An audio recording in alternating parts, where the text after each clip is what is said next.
The views expressed and the opinions given by the individual host and their guests do not necessarily reflect those of Para-X, its affiliates, or its sponsors.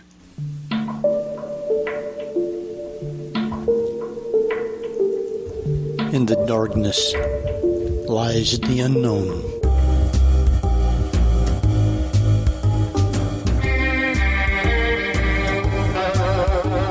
Step outside of your comfort zone.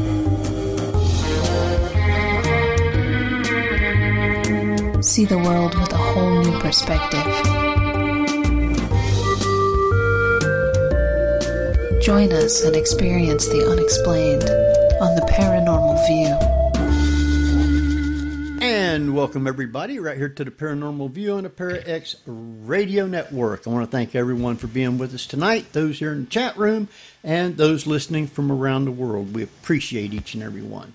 Got a great show lined up for tonight, and they're saying they don't hear anything. Can you hear anything in the chat room now? I don't see anybody typing. Oh, okay. Tabby Cat said she can, so it's going in. I want to thank you. Tonight we got a great show lined up, and I am sure there's going to be a ton of questions on this and a lot of laughter.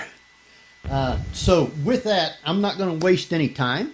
Let's see, Jeff, you got the intro? Yep. Tonight's guests are Mack Maloney and Juan Juan, a native of Boston, a graduate of Emerson College.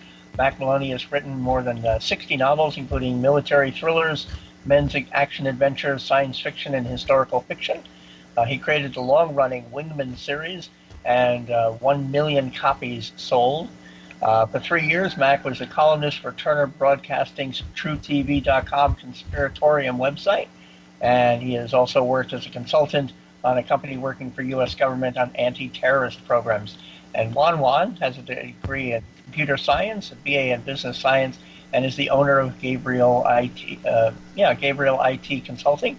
And he is the technical expert for Mack Maloney's Military X-Files online radio show.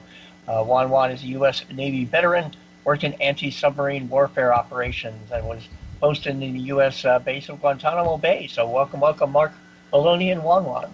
Thank you very much for that introduction. Thank you. If I could just say one thing, you might want to talk to my twin brother, Mack Maloney. This is Matt. Oh my God. I've been looking at it saying Mac, and I'm saying Mark. I'm terribly sorry. Well, he said okay, both. That's his resume. He said both, I think. He's just covering all the bases. My evil twin. Well, I just thought, Mac might be Boston for Mark. Oh, wow. We're going to start. So here we go, the Boston accent stuff. Really. The Boston accent. 37 seconds in. I don't have an accent, so that leaves me out. But we're happy to be here. Good. Yeah. And Happy to be anywhere, for that matter. I know. I've got your book, Haunted Universe, and I believe Tabby Cat does too.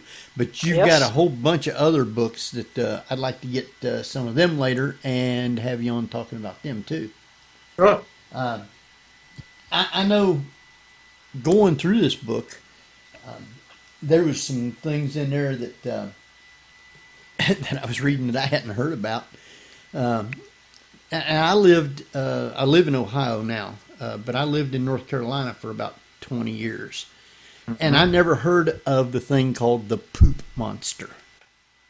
Wow, you missed out. I had never heard of it either until we were doing the research. But yeah, there was some kind of creature in the sewers down there that was like a conglomeration of all really kind of icky stuff, and seemed to have some kind of a mind of its own or whatever. It was probably something like a snake that had stuff all over it or whatever. But they looked extensively for it. They never quote unquote caught it. But I think that was in the section where it's like one weird story from every state in the union or something. Wow. But do you want to hear the true story about that book real quick? Yeah, sure. Yes. Yeah. I'm more interested in the stuff in it. that was supposed to be originally. That was supposed to be a book about what it would be like to put on our radio station, our radio show for a year. You know what I mean? Because with all the ups and downs and all the stupid things that happened to us, I thought if I compiled them, it would be about the show. So, but then when I said that to the publisher, he wasn't too keen on that idea. So I had all this kind of leftover weird stories and stuff. I've been collecting them for years. And then we did some more research and we put them together. And that's what turned out to be the Haunted Universe. However, you can see that the foreword was written by Juan Juan, correct? That's right. Yeah. Okay. He has never read it. Oh, you should. I've read most of it. Most of it. It's like filled 3 with all paragraphs kinds of neat long. stuff. So he's read 2 paragraphs of it. There's a long story about that, but Yeah. he's right. I haven't read it cover to cover. You haven't even read the foreword you were supposed to have written. Yes, I did. I Oh, read. dear God. Come on. All right, we better move on before he goes nuts. I have a reprint of it. It's framed in my room. Yeah, but So who ghost wrote it? I wish I had a ghost writer, to tell you the truth. A friend of mine, Mark Sapula, who's on the show every once in a while, is the very famous author, and he and I are working on a project later on in the year. But he helped put, some of the stories together. But it was basically just, I had boxes and boxes of all these very weird stories, and I said, why not put them together? And I like books like that, where it's not too extensive. It's just enough to, give you say, what the heck is going on here, and then go on to the next one, So I'm glad I did it, but it took some doing to put all that together.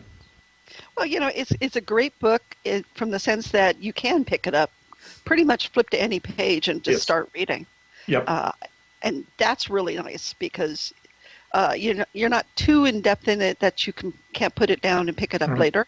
Right. It's a little bit of like a Ripley's type of a format. Ripley's, believe it or not, they'd be short stories, and it is. You can pick it up anywhere and just read them, So now I know. Where did you get your research from for each each individual state? Because when you wrote about the Goat Man in Maryland, that's where I'm from, and I lived not much more than like 4 miles away from where the legend originally started. Yeah.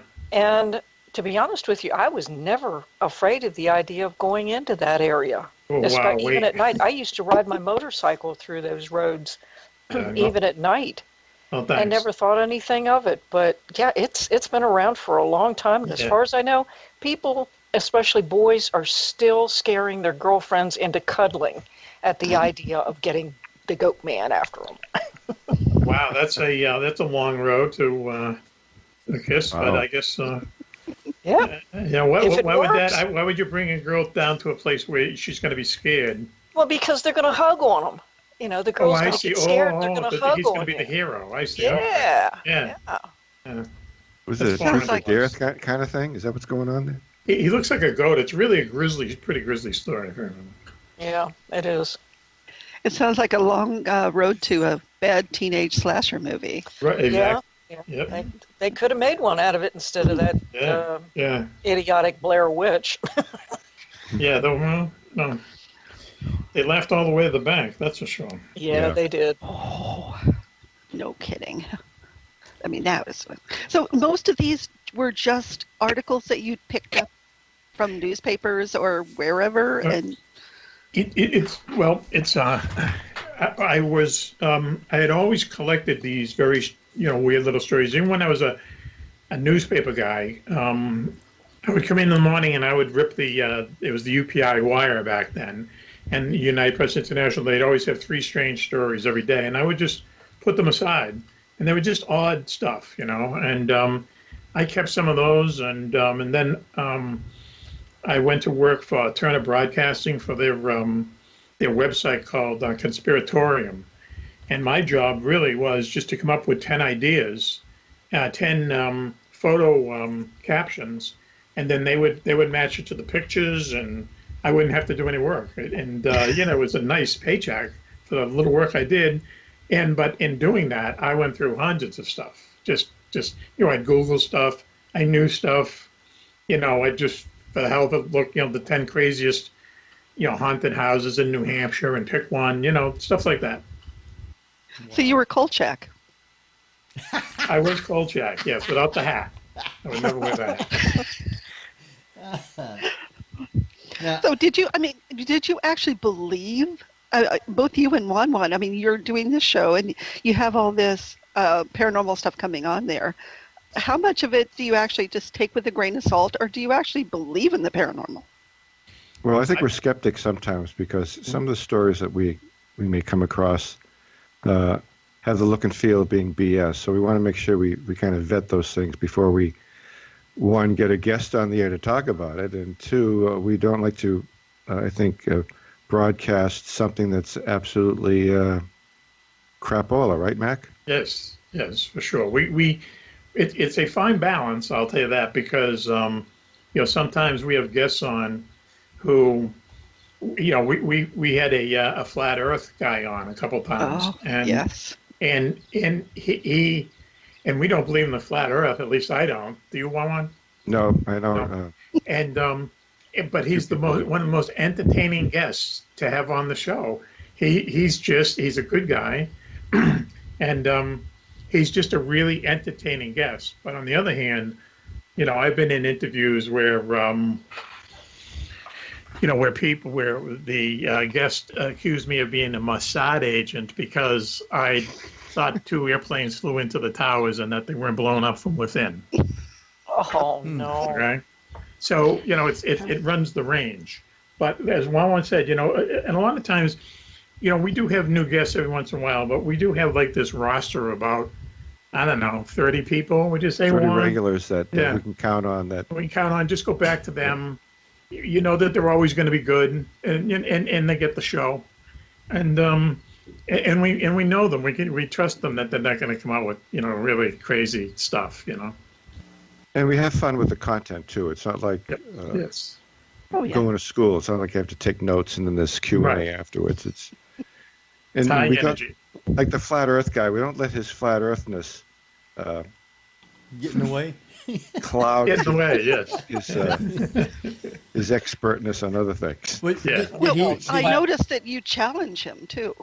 Yeah. Coco does when he's on. And Commander Cobra is our other co-host, and he's like a human GI Joe, and with a computer in his head, and he's the guy who will talk to the flat Earth guy, and we just kind of sit back and listen. Yeah. Yeah, we do that. But the flat Earth guy, I wish I could remember his name now. He's an old radio guy, Now this is his thing. Let's be frank, It could be, a million other things, but he chose flat Earth. He got a book published. He goes around, he gives talks about it, and he's on the radio, and he's a cool guy. But whatever Coco we would say stuff like, but when like when the space station orbits the Earth. What is that? Oh, it's an illusion, caused by the heating of the atmosphere. And it sounds like, maybe he's got something going here. Who knows, So that's just an entertaining guest. That's kind of like the people we like in a way. So did he ever say? Go ahead, Jeff. I was just going to say, flat earthers actually try to be musicians so they can claim a discography. What? Say that again. I'm sorry. It was a long way for a bad joke. Okay, all right. I wish I had my rim shot here. Where is it? No. So did he ever say how far you have to go before you actually fall off? As far as a cat can push things off of. Because if the Earth is flat, then cats would have pushed everything off by now. And where would it have gone, And then we're saying, what's the bottom? Well, that's Antarctica. And the funny thing is that 2 days later, he posted something on his website, I guess, saying he had been on the show. And a listener sent it to me. Or actually, as a No Belly Button Man sent it to me. And the opening paragraph is, we in the Flat Earth Society have correspondents all around the globe. Yeah. What? Yeah. So there you go. But he doesn't say he's a member of the Flat Earth Society. No, he doesn't. He's adamant about it. he's published a lot, like in the newsletters and stuff like that. But he's selling a book, just like I was selling a book. I mean, he's, and it's I think it's entertaining. But then again, there are other people who have tried to come on, or I talked in the earlier incarnations of the show, who, they claim they were kidnapped by the military and sexually assaulted by aliens in a base in Nevada, and then taken on a rocket ship, brought to the moon, where she became a slave laborer. Yeah. And I asked her, what were they doing? What were they making you do up there, slaving? And and no one had ever asked her the question before. She said, moving boxes. Right? What, I mean, they have UPS up there? Well, it sounds like Amazon more, right? in light gravity. But I mean, wow. that's insanity. And you could have people like that on, and I hope I'm not insulting your audience, but you can have people like that on forever, and it is entertaining. I'd listen to it, but it doesn't further, what we're trying to get at, which is what are UFOs and what's their connection to the military, to the paranormal, to the whole big, bunch of grapes. Right. We'd like to move the discussion to come up with more concrete evidence somewhere, somehow, where we can prove some of these points, rather than being a big mystery all the time. Right. Sure. Right. But surely both of you must have had some sort of experience which got you into the paranormal to begin with. Go, take it away, Mac, about your experiences. That means he's going to get a beer, folks. I've never really had an experience. It's strange because, and we talk about this on the show a lot too, is that, I firmly believe there are some people who are kind of like destined to see UFOs, and more than once. And there are people who are destined never to see them. And I think I'm in the category of never seeing one. I think in a way I'm looking for them too often, and I think the majority of cases, people aren't looking for UFOs, they're just there. And that helps convince them that this is something weird. I will tell you, though, that we were down on the beach once and at night, and the beach is where we are. It's actually one big marsh on back of the beach at the sand dunes, and we could see these like two sets of lights coming right at us, blinking, amber lights, red, everything that you would think a UFO sighting would be. And I said to Lois Lane, I said, this is it. We're going to see one or two. And they went over us, and there were medevac helicopters going to the hospital in town. And if they had been like a football field away from us, I would have said, yep, we saw two UFOs over the marsh. It in our minds, it couldn't have been anything else. So I think I've come that close. I'm never going to come that close again. Well, we have so many people, guests or stories that say, well, we saw these things, they were quiet and they were very fast, and just like some of the sightings from our military pilots, faster than the speed of anything that they can even imagine. Mm-hmm. And no visible signs of propulsion, no smoke, just boom, gone here and then gone. There's too many stories like that. Right. You can't just rule them all out. And there's stories from people who have lots of experience in their field, whether it be military or whatever. And they're not schmucks. And there's multiple sightings by multiple people at the same time. We try and, research those things, get some data on that. I'm really hoping that there'd be some press releases from the big reveal that's coming out this month. Right. That says, we've interviewed a few pilots from a few years ago, and they all had corroborating stories, but we still don't think it was really anything. It's all going to come down to that. We really don't think it was anything. It was their imagination. It was everybody's imagination at the same time. But they're going to have to say in this leaked document, it wasn't very long, I guess. I mean, they do say, they do admit, or they seem to admit for the first time, that there's something there. Now, it can't be every UFO sighting ever, but, we go by the rule of thumb. 90% of it is BS, 10% are really good, hardcore UFO sightings. And obviously these Navy videos are hardcore sightings, and they're, for some reason, that's another thing. I don't understand why the Navy isn't taking account of this, because historically they've been the most tight-lipped of all the military services when it comes to UFOs. So it's very odd that they're the ones kind of leading the charge, But I just think that, they had to say something, and that, that's a very well crafted. It's almost like a lawyerly statement. Right. They're not from outer space, but we don't know what they are. Don't know. Well, I mean, did you saw the recent photographs where they saw the sphere-like UFO? Yes. And what's interesting about it is that it's over water, and people that are seeing it are on naval ships and not that close to shore.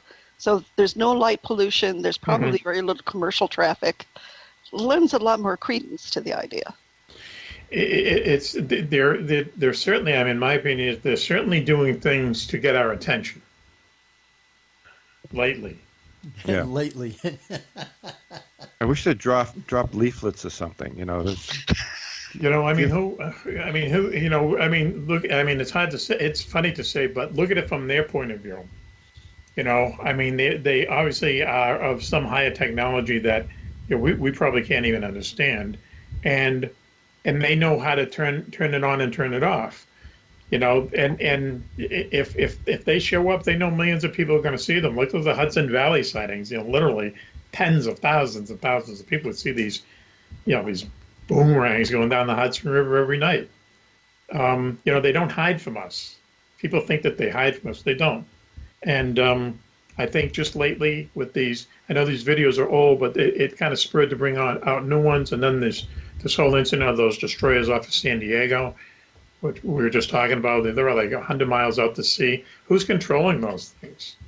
Who can control something from 100 miles away, a drone, unless it's, I don't think we could even do that. I don't think the Russians, Chinese, I don't know. Yeah. I think the big question that a lot of people have when they read the stories, see it on the news and then discuss it online is, are these aliens benevolent? Are they our friends? Or are they here to, bust us around a little bit? We hope that they're our friends. We hope that they're on our side. When you read Mack's book, UFOs in Wartime, and the Foo Fighters, Mack, correct me if I'm wrong, but aren't they all on our side, on the Allied side for the most part? Well, they're all neutral. There's they're neutral, okay. Yeah, only like one or two instances where any, quote unquote Foo Fighter in World War II, fired on anything. They're always just there observing, which, kind of, one of the ideas in that book is that they might be time travelers from our own, from a million years in our future, people coming back to see history being made, time tourists type thing. But then you say, well, how come there wasn't 2 million people at the crucifixion? How come there isn't 5 million people at a Shakespeare play? Right. And then you get into the whole multi-universe where there's just universes, individual universes upon universe. So, who knows? I still think it's some kind of there's some kind of something happening that we cannot understand, just like an animal can't understand how a car runs. And that's probably why it's not been released to us on anything. What would they need from us? Yeah. I could see them looking in on us at like a zoo, but I think what do we have on this earth that they're flying around like crazy like that? They just keep checking on the technology that we keep developing. Yeah, that makes sense. It does. Okay, I got a question from the chat room from Sherry, and she wants to know, what if there is a Federation prime directive to not interfere in our affairs? Go ahead, Juan. That'd be nice. I agree. That would be nice.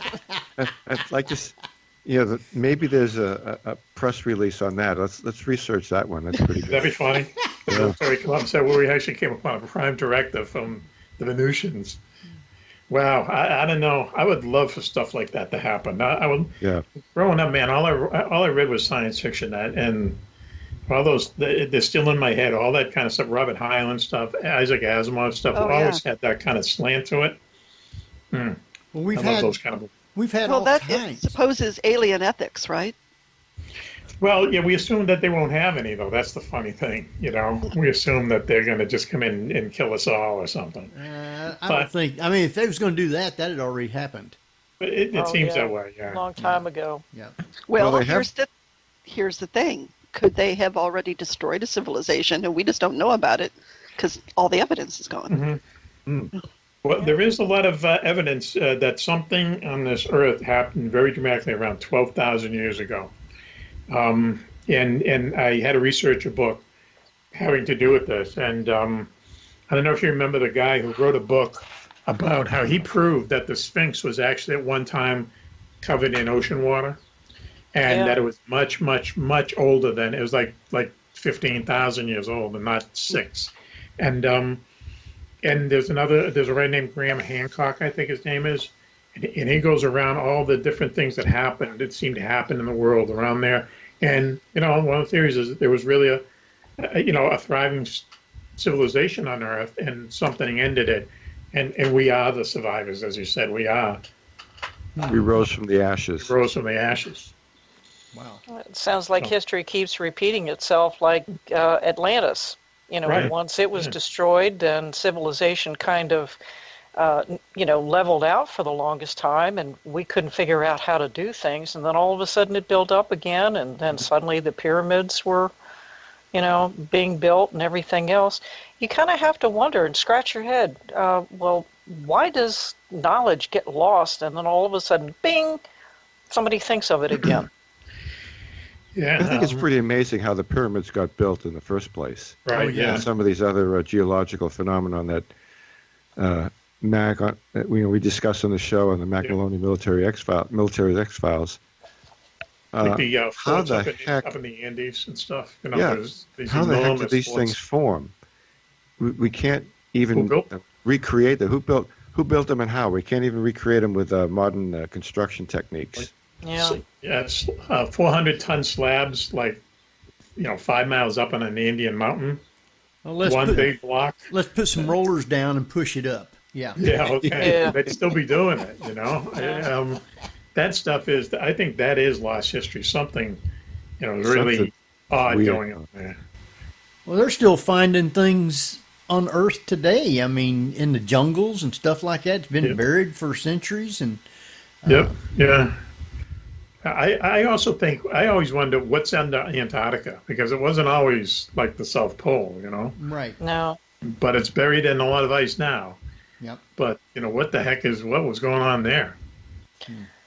Oh, gosh, as soon as you said that, the first thing that came to my mind was in the one Ice Age film, the animated one. Yes. Where they go under the ice, and Sid is walking along, and then suddenly you see this spaceship stuck in the ice. Yeah, cool.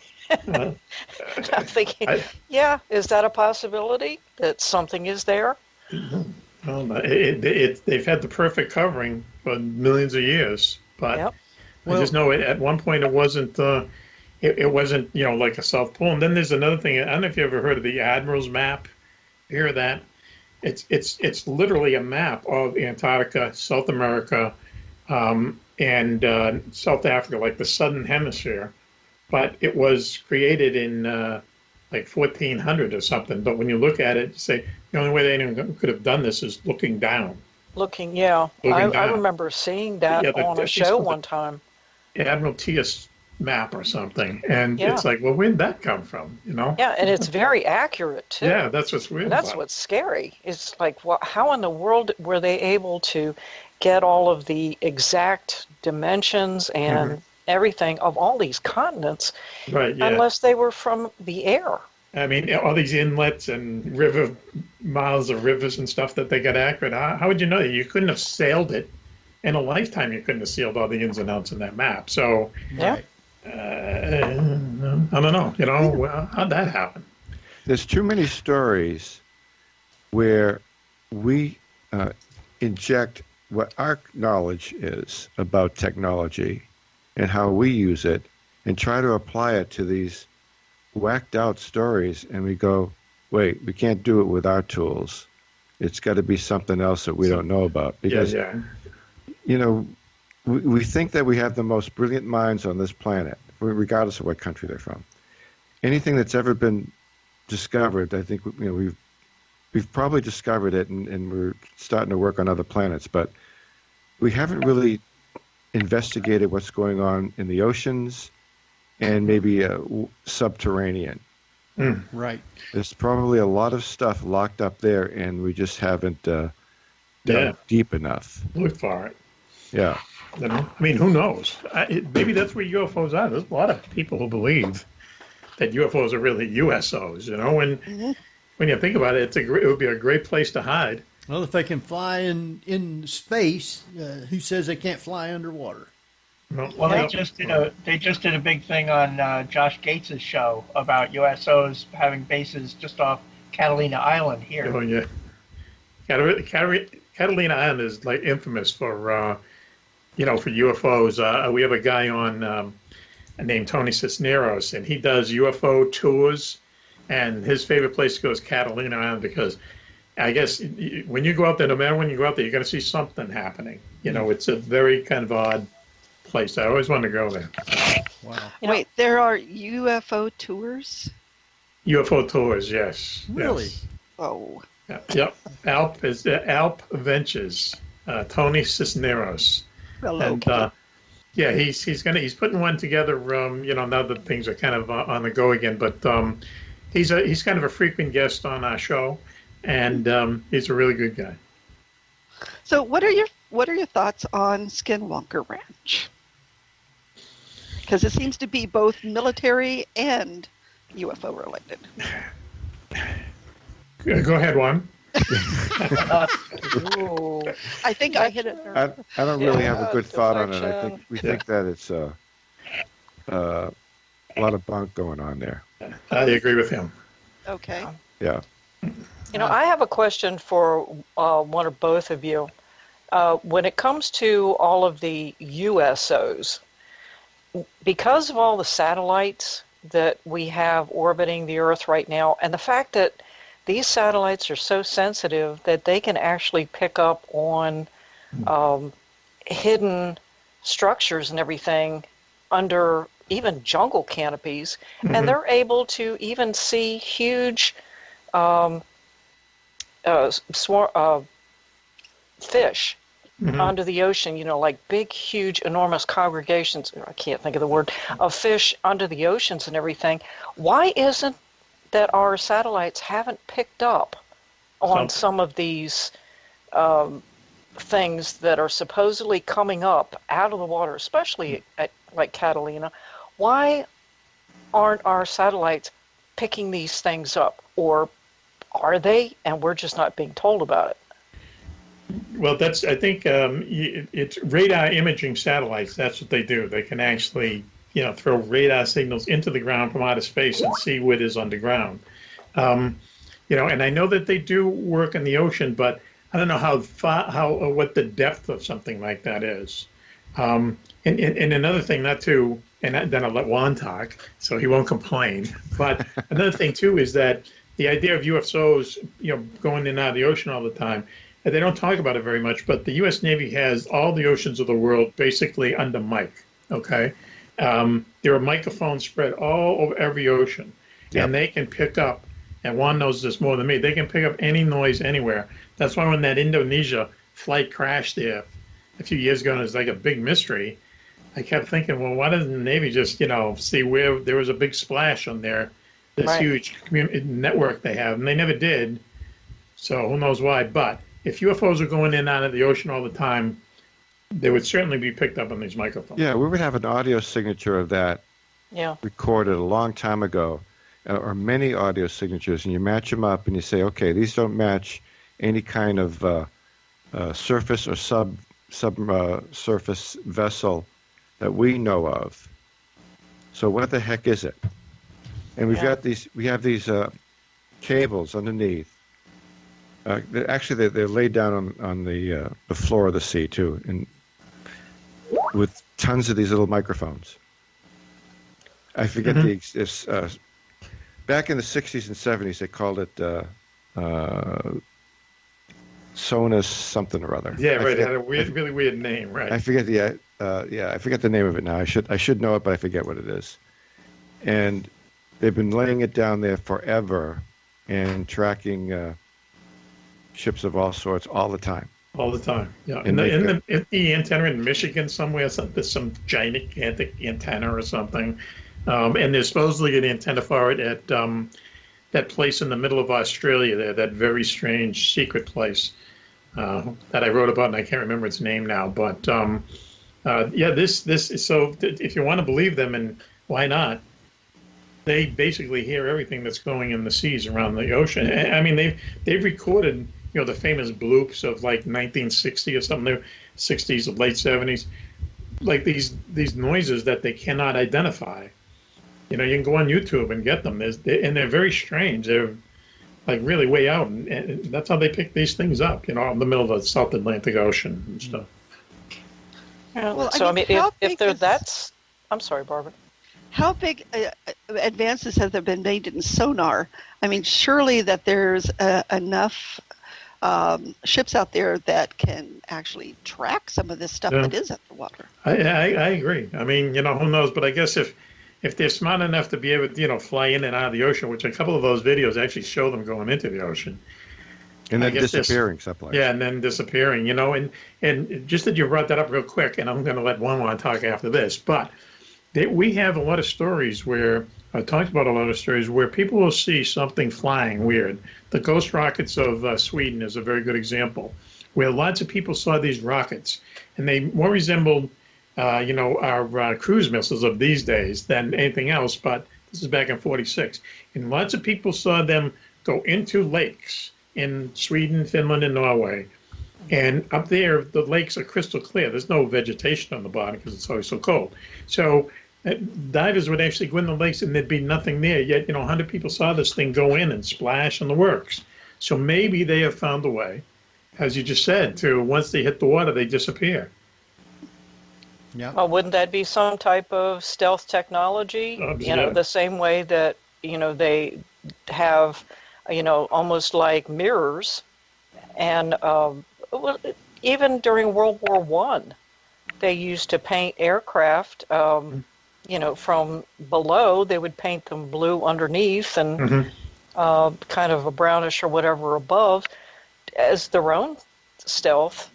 I can't imagine why they wouldn't be able to figure out doing the same thing. Just make their craft look like the surrounding water. Yeah. I try and think that they're trying not to be too complicated, that they can just make themselves invisible, make themselves stealth That's all. At will, and they make themselves visible when they feel like it, just to piss us off, just to say, okay, here we are, like it or lump it. They're screwing with us. Yeah. That's it. Just nah. Well, now, and especially around military installations, Mac, why are they so popular around military installations, and to the point where they can disable missile launching silos? Like yeah. I don't know. I mean, I don't know, but there's definitely there's definitely more UFO sightings around usually secret military bases and in wartime. There's no doubt about it. The reason why, who knows? Now, a lot of strange stuff being seen flying around a secret Air Force base doesn't have to be little green men from Mars, because if it's secret, they're probably flying exotic stuff anyway. Right. But it also goes above and beyond that, and also, UFOs got to the point where they made the first plutonium for the first atomic bombs at a place, Sanford Laboratories. I think it's up in Washington, Oregon, or someplace. And as soon as that happened, this place was like besieged by UFOs for months. Why? Why? Unless, as you say, someone is kind of looking in on us. I mean, if that isn't sending a message, what is? And shutting down these ICBMs temporarily and redirecting the targeting and stuff. If that is them sending a message, what is it? Well, you have to figure that with some of the leaders that we have and some of the stuff that they come up with, I mean, they're totally mixed up. I mean, in your book here, I was just laughing at some of the stuff that you had in here, like bad military ideas. And I was wondering, who are the idiots that come up with this atomic hand grenades? I mean, you can't throw it far enough without blowing yourself up. I agree. Yeah, and nuking the moon. What are they going to get out of that? Nuking the moon. Yeah. Nuking the moon. I mean, that is the craziest story ever. And it's our friend Carl Sagan, who was the guy who actually tried to get the government to nuke the moon, send a nuclear bomb up to the moon and blow it up. This is after Sputnik, and the military didn't know what else to do to raise our morale, in quotes. So they were going to explode a nuke on the moon, and they're going to do it so it exploded when the moon was facing Russia, and then we would see the mushroom cloud when it came over to our side. Okay, so they're playing this. No thought ever given to maybe the ecological damage that you might do to the moon because you've dropped a nuke on it for no reason. And Carl Sagan was a young scientist, and he was a proponent of this. And finally, and you don't get to say this too often, wiser heads in the Pentagon said, "Why don't we just go to the moon? It's going to be simpler to go send guys up there than send a nuke up there." Right. And that's what started the Apollo program. Wow. Oh, now that you've brought up the Apollo program, you have in one of your stories, Mac, and this is probably one of my favorites. And the reason that I'm saying this is that it's called The Right Stuff Ghost. And the reason that it's my favorite is that the person that is in this story, I was very fortunate to have met him and Dr. Carl Sagan at a symposium in Washington, D.C., put on by the Planetary Society for the anniversary of the Apollo-Soyuz mission. And this story just really touched me. Now, because both of you are not all that much interested in the paranormal, but this one really intrigued me and really caught my interest. Right. So, Matt, could you tell me about this? Well, it was. I'm trying to. I'll preserve the punchline. There's a private airport in California, and it might be even John Wayne Airport or whatever, and it's basically private airplanes, and so they have rules. Like you can't land before 8 a.m. on a Sunday. You can't take off, after 7 p.m. on a Sunday. They want to keep things quiet. So, and if you break the rules, basically what will happen is they'll kind of write you up and send you a warning and please don't do this again, so on. And obviously a lot of rich people keep their aircraft there. So anyway, one Sunday morning, this plane was seen over this airport, and it was before 8 a.m. and it was doing aerobatics, and it was a very kind of odd little racing plane. And many people saw it, and so many people saw it that they were able to take down the tail number, and they reported it. And so the computer punches out this complaint, this warning, sends it to the pilot, who happens to live in Texas, probably Houston, and the owner was Deke Slayton, the astronaut, and he had died that morning. Oh. Did I get the story right? Yes, sir, you did. And I was very fortunate to have met him at that same symposium. And freaked his family out. Oh, yeah, I'm sure it did. He was a very, very pleasant, gracious man. And Carl Sagan, I couldn't say enough about him. Really? Yeah, he was, out of all the people that I've met, he was probably my favorite. He was going to blow up the moon, though. Well, yeah, I didn't know that at the time, but he was still a very, very gracious man.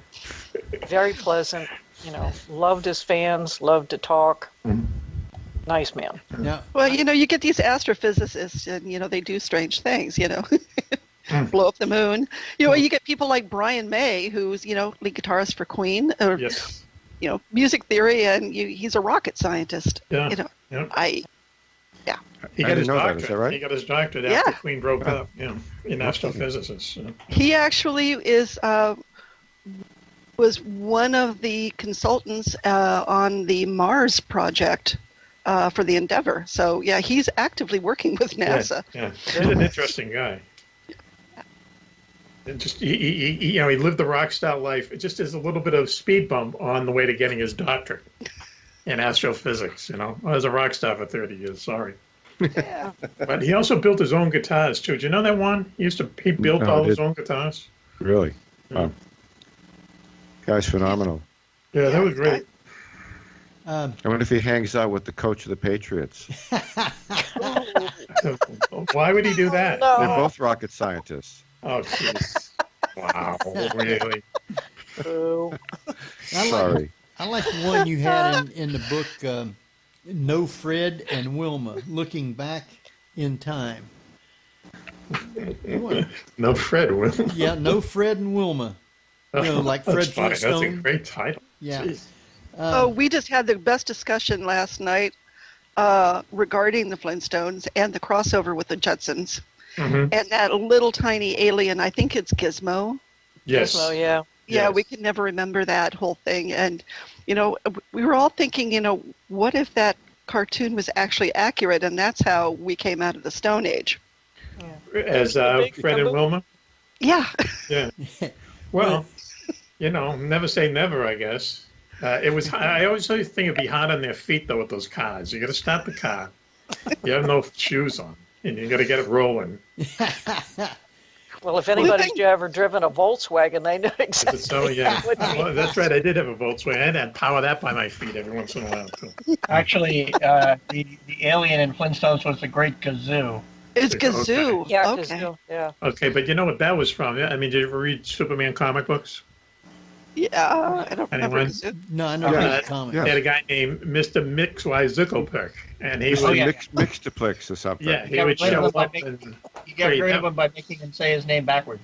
All that's right. consonants. You get rid of him, right? Yeah. All consonants. Yeah. Yeah, and everyone, it was actually brilliant because everyone had their own different pronunciation of it, which was the whole idea. But I mean, the Flintstones, that's how they came up with that guy. Wow. You had one called Atomically Unlucky, and there was a Japanese officer who was on leave in Hiroshima, I guess it was. Right, yes. And he was when the bomb went off.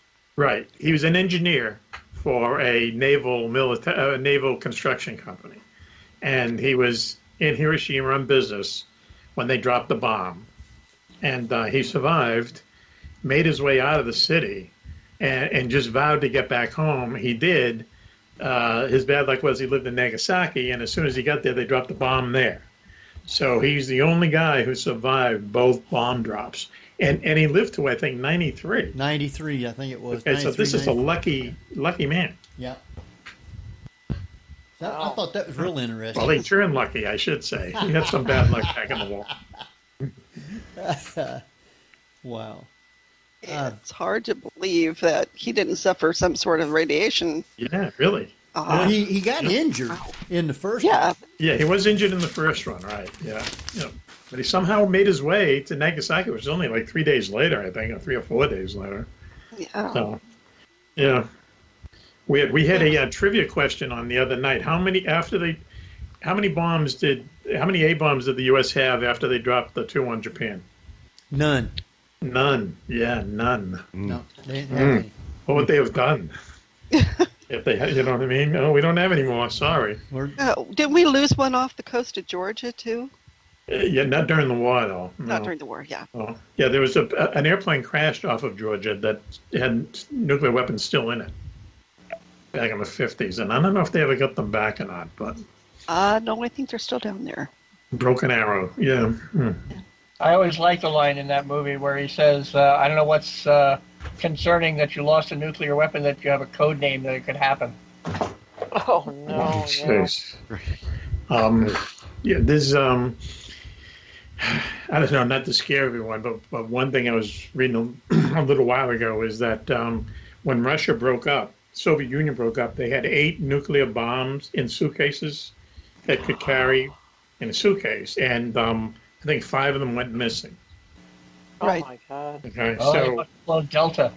and I'm sure they're trying to get them back and everything, but there's been rumors who has them. That Hezbollah characters have them or whatever, and Yeah, they were sold to a terrorist organization a long Right, time yeah. ago, and they're just kind of waiting for the right moment to. well, I think they let us know that if you screw around, we're going to blow up one of these things, and that's what I think that maybe you have to really proceed with caution when stuff like this goes wrong around the world. You gotta realize what your enemy is capable of. If they get a suitcase A bomb, you better know it and try to get it back. Yeah. Have you ever seen the film Wrong is Right? No.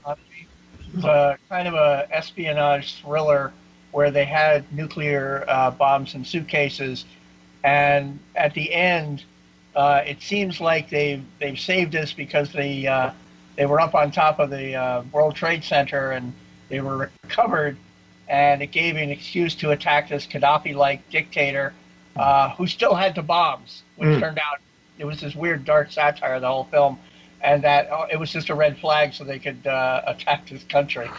Right. Yeah. Well, sounds like a good plot. That looks good. Sean Connery's in it. Yeah. Is he Right? really? Yeah. Wow. Well, I think.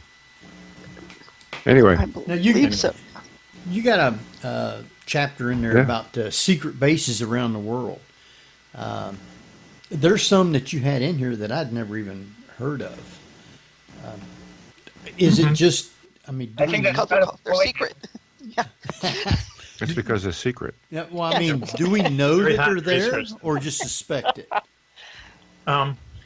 Actually, it's several different ways. If you dig deep enough, you'll find things that you could declare to be a secret base. It just takes a little time. Also, we have a guest frequently on our show. He'll love that I'm plugging him, Agent X, who worked for Army Counterintelligence, and then he went to work for the agency that works for the agency, is how we introduced him on the show. So he Right. knew some background stuff. So what I did with that book was every time I'd write a chapter or two, I'd send it to him. And I'd say, don't tell me any secrets, but just tell me if I'm, off compass here, And, he straightened me out a few times. You can imagine how that was Juan Juan, right? Right. And We actually have to disavow really knowing this guy. When we introduce we him. couldn't use So, his name Yeah. or anything, And but he was always kind of looking over my shoulder just to make sure that, I wasn't, just too far afield in claiming these things. But there were places. Pine Gap is the place I was trying to think of in Australia. It's literally in the center of Australia, Right. and this huge base, NSA. Base for sure, intercepting emails from all over the world. Some kind of space communication thing going on there. A lot of it is inside this mountain, and people see UFOs there all the time. In fact, the scene from Close Encounters, where at the very end when they go up that mountain and the spaceship comes down and everything, that's basically what people see. It's at Pine Gap. There's another place called in Russia called Kapustin Yar, and what that is it's a combination Area 51 and Cape Canaveral. So they test a lot of their secret weapons there, but they also launch satellites and astronauts from there occasionally. And there was a UFO sighting over there in I think in the 70s that everyone in this base saw it hovering over this nuclear storage facility, and many, I think 35 people were interviewed after it happened. Now, interviewed by the KGB. Okay, now you're not going to lie to the KGB. No Right. matter They what. know how to interview people. Right. So, and they all told the same story. This thing hovered over the nuclear, storage facilities and did this and that, and then took off, where you couldn't see it. All of a sudden it was gone, that type of thing. And it had so much evidence that one of the Rockefellers actually paid to have a study done on it. And it came to these conclusions. And Rockefeller gave it to Clinton. And basically Clinton said, okay, I'll read it. And, that was that. But that's how seriously he took it. And that's up until that time, Kapustin was supposed to be a secret place. There were probably 8 candidates in England to be the British Area 51. We arrived at a place called Rudloe Manor, which they used to build. It's a English mansion, just like Downtown Abbey that Juan Juan loves. Downton Abbey. But down underneath, they used to build, Hawker Hurricanes and other English fighter planes, and put them on a secret railway, Spitfires, secret railway to London, and then pull them out and fly there. And the Germans never knew about it. So someone said, well, if you're going to be, building secret stuff, this would be the perfect place for it. Plus, to make it even nicer, it's about half a mile away from Stonehenge. So, you put those, you can find, I probably found 15 of them, and they're all kind of interesting stories, I thought. So, but they're secret, but, they're secret like Area 51 is secret. Area 51 is like the most secret place in the world, right? Everyone knows where it is. So. Right. I mean, Mac, the thing about that book is that all those places are real places that you can look up and read about, and the question is, why are they there? Why are they popular? What is it about it? And then there's a juxtaposition of some of those places with other places. Right. Yeah. So when you map out the geological coordinates, it represents like some kind of weird force field. Yeah. The ley lines is what the ley lines, right? Yeah, ley lines.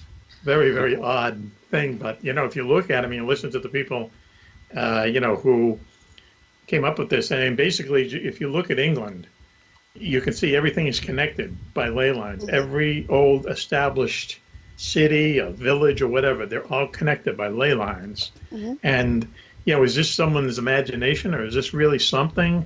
A lot of people in England think that there's something other than out of the ordinary. It has to be something real, but something amazing in that the geometrical symmetry is so precise that you would have to have really good tools to map that out if you're doing it manually. Okay. And we could go back to the Knights Templar and the Freemasons, right. and and they use those lines a lot in where they decide to build their churches, etc. So, right. Can I tell a quick story about the Knight Templars, really quick? Yeah. Please! It's one of my favorite topics. Okay. Go. There's a place, you've probably heard of this. Okay, there's a place in Scotland called the Falkirk Triangle, and there's 3. It's a triangle made up of 3, large villages, let's say, and in one of them, Bonny Bay, I think it's called, more UFOs are seen there per capita than any place in the world. Okay, and on the lower kind of end of the triangle is this place called Roslyn. Now, Roslyn is where Roslyn Chapel was built, and that's this mysterious chapel that has some connection to the Knights Templar and has carved into its wall things like ears of corn, which Europeans didn't know about, and things that look like DNA code and all this stuff. And basically, it's DNA the basis of Juan Juan's friend Dan Brown's book, The Da Vinci Code. Right. So they see a lot of UFOs there too, and there's been all kinds of like weird things that have happened there over the years. A 1,000-man Roman legion just like disappeared there. People regularly would see werewolves and things of that nature. Mary Queen of Scots was once quoted saying, "I've never seen the horrors I've seen in Roslyn," or something like that. Okay, fine. So now you have this place. Lots of UFOs, lots of strange things happening. Knights Templar were there, and it's one corner of this Falkirk Triangle where everyone sees UFOs all the time. Someone did a study, and they found out that the people in Roslyn win the national lottery way more often than any other citizen in England. Really? And that's the part we want to research even more, because we're going to go to that pub. I want to move. That's what I was getting ready to say. I'm going to buy a ticket. Yeah. I mean, how strange is that? Wow. How strange is that? It can't be a coincidence. There's got to be something going there. As they're saying, the Knights Templars were there into the ley lines. Everything they did was kind of like perfectly constructed, to leave something behind and that kind of stuff. Very often.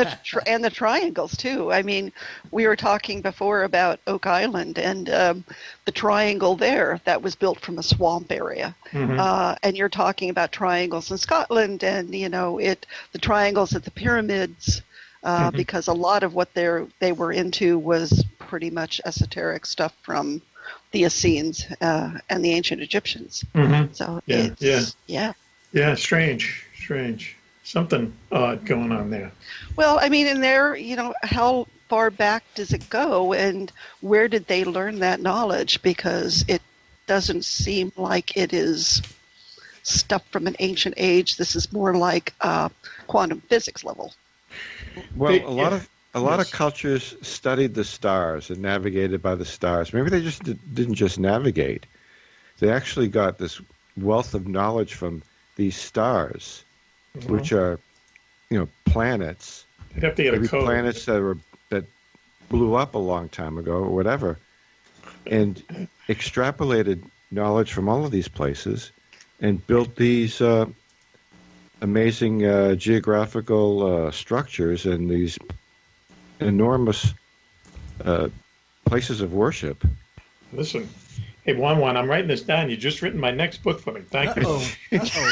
I mean, I was reading something about birds and how they navigate at night by the stars, and about how light pollution is really affecting sometimes their navigation habits. But there's a lot going on if we're going to be students of anything. Is studying the stars. I'm not saying that it's astrology stuff. It's like the relationship between all those planets that are up there. Right. It seems there's a finite not a finite, but infinite resource up there that maybe what the ancient aliens were using.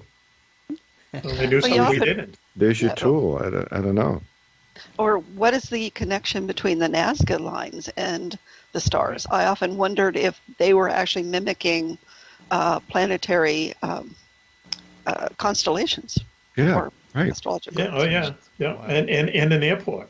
It looks like they built an airport down there, too, with all these, animals kind of carved into the limestone. Once again, how do you do it without looking down on it? It doesn't make sense if you're not looking down on it. Right. Wow. Life before all that work. You have to have that 10,000-foot view of the whole thing. Yeah. All right. We're going to go ahead and take our break, be about 6-7 minutes, and we'll be back and continue on all this discussion. Got lots more, and I'll never get through even a fraction of it. So with that, let's see, who's taking us out? Is that Think hard. That would be me. Oh, okay. Jeff always does it. Also, guys, remember your mics will be live. So it'll be silent for a while, and then Henry will come in like a jump scare. So just wait for that.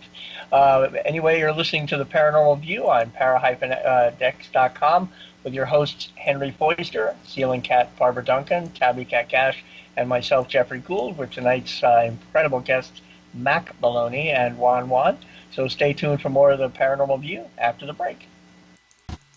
Whether you're listening at home, at work, or anywhere, thanks for making Para-X part of your day.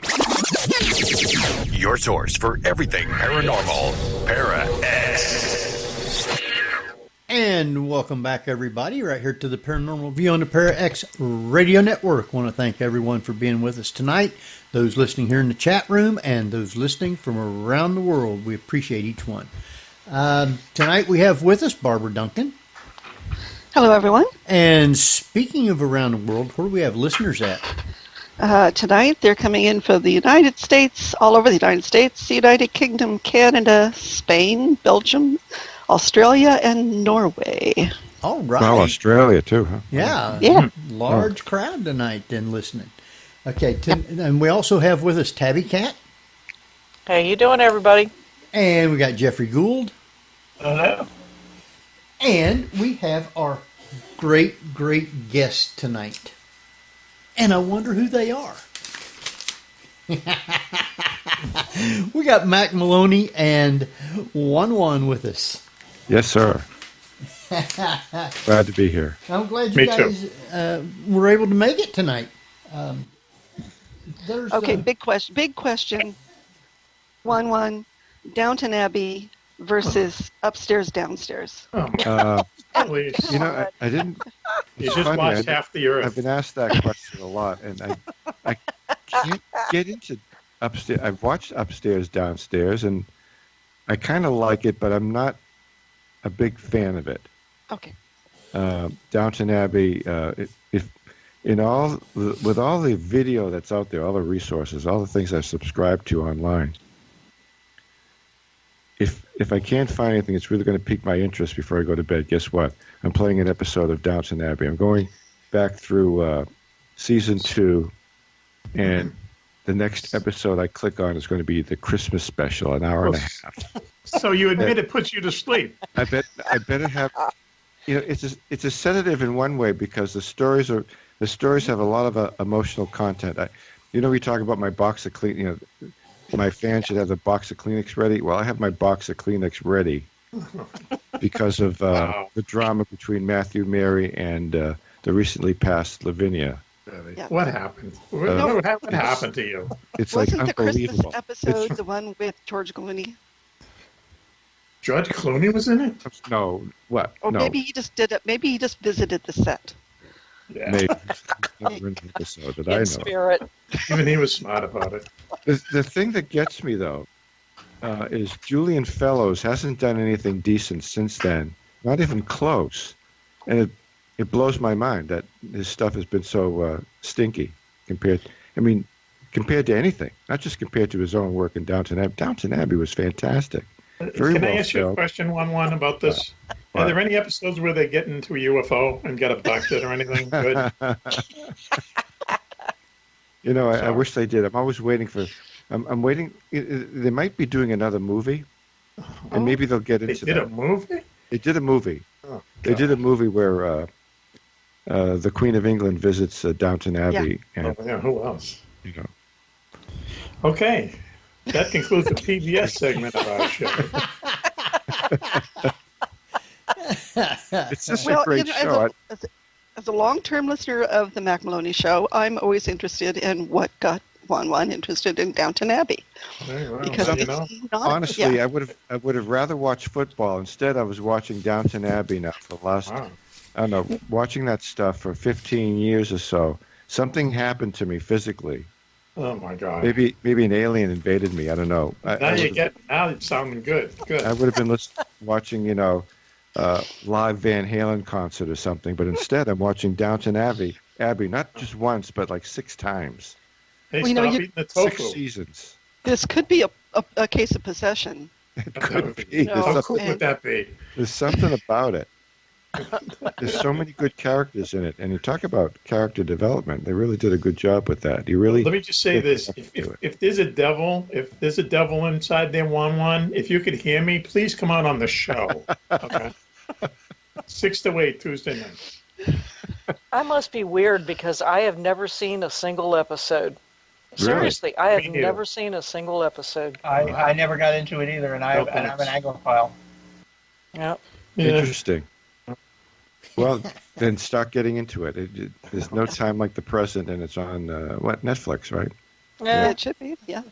No, if I'm gonna do Netflix, I'm gonna get the last couple of seasons of Lucifer. Sorry. Yeah. Oh, okay.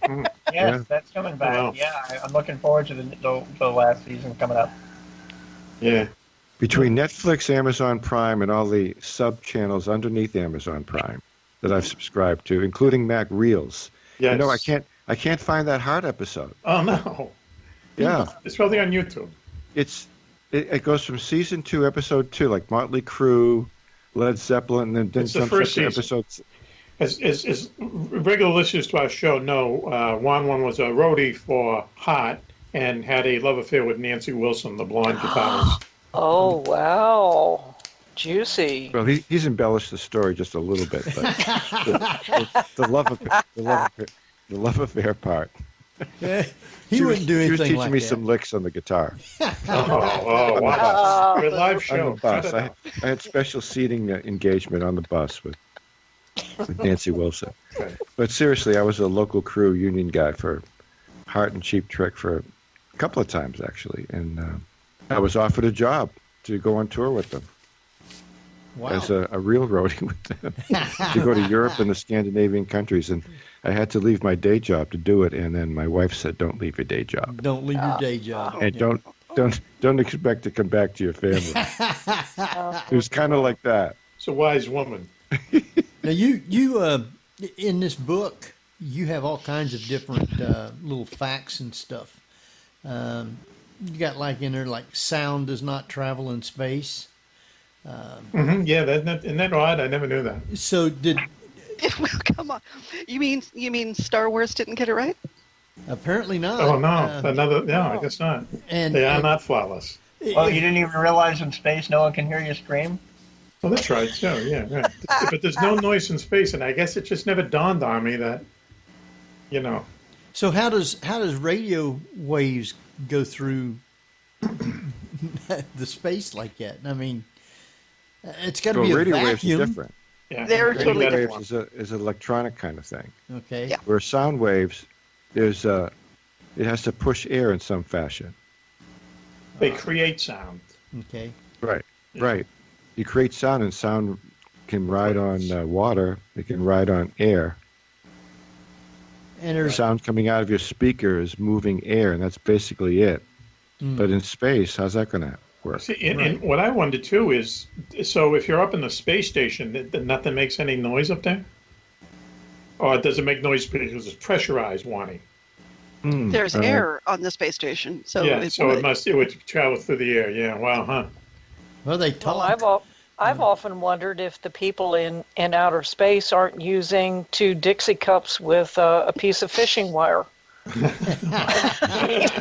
That's NASA? how we used No, to talk that's to each other all the time. Listen, Well, there's there's also no Bringing 2 tin wind cans. on the moon. yeah, so there's no noise on the moon. That's weird. There's no wind, no noise. And, No wind, yeah, right. Yeah.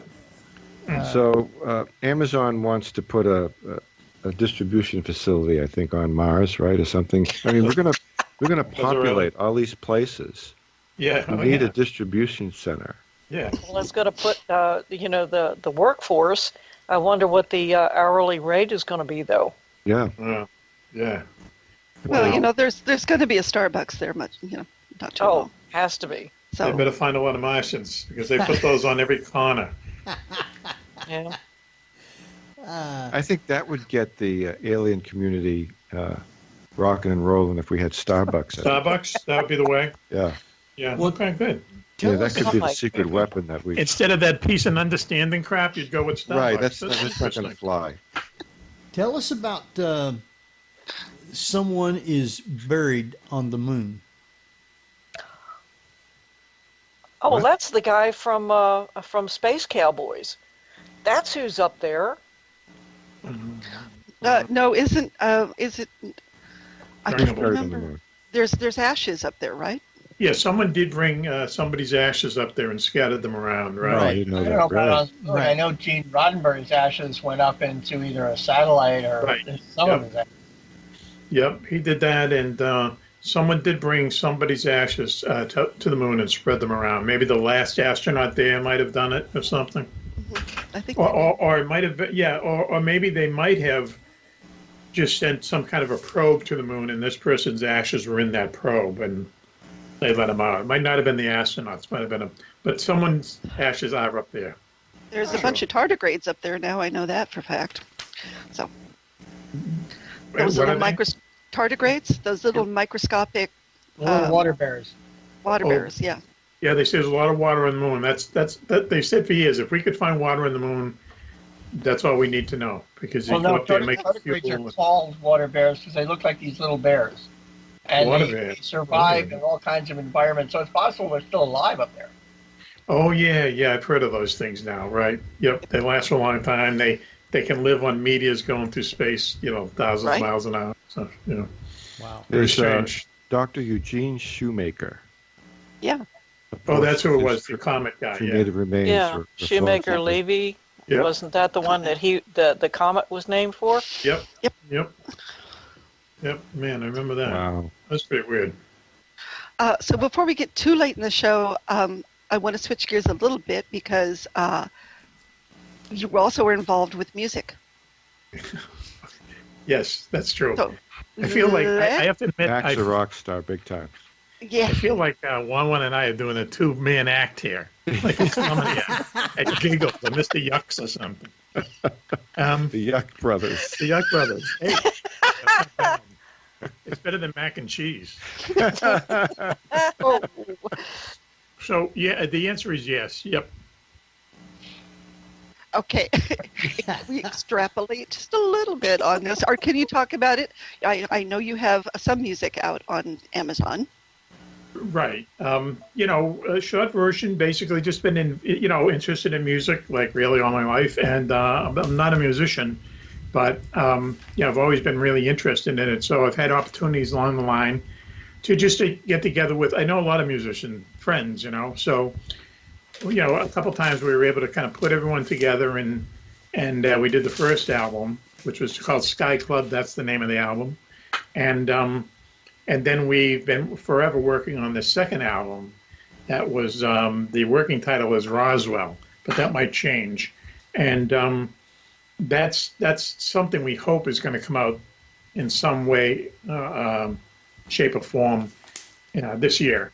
But we've done some really cool videos to it. Tony Cisneros, the same guy who runs the UFO tours, does our music videos. And Juan Juan, you've seen them, right? They're awesome. They're very well edited, very very well created, and it's beautiful.